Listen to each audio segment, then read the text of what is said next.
Hi നമസ്കാരം. ഇന്ന് നമുക്ക് ഒരു നാടൻ തക്കാളിക്കറി ആയാലോ? എന്നാൽ എത്രയും വേഗം അങ്ങോട്ട് പോകാം.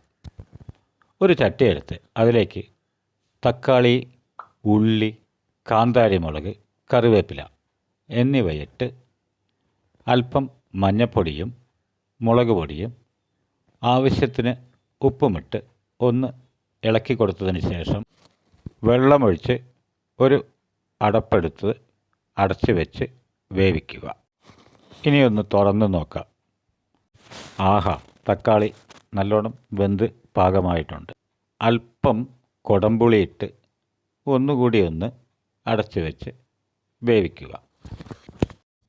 നന്നായി ആയി എന്നാണ് തോന്നുന്നത്. നമുക്കൊന്ന് തുറന്ന് നോക്കാം. തക്കാളി നല്ലോണം വെന്ത് ഉടഞ്ഞിട്ടുണ്ട്. ഇനി നമുക്ക് അരപ്പ് തയ്യാറാക്കാം.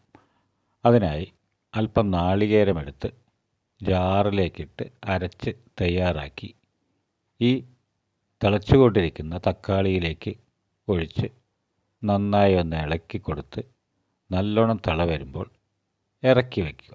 അതിനുശേഷം ഒരു ചീനിച്ചട്ടി അടുപ്പത്ത് വെച്ച് അതിലേക്ക് അല്പം ഉലുവയിട്ട് അത് മുരിച്ചെടുത്തതിന് ശേഷം കടുക് പൊട്ടിച്ച് കറിവേപ്പില, ചുവന്ന മുളക് എന്നിവയെല്ലാം ഇട്ട് താളിച്ചെടുത്ത് ആ കറിയിലേക്ക് ഒഴിക്കുക.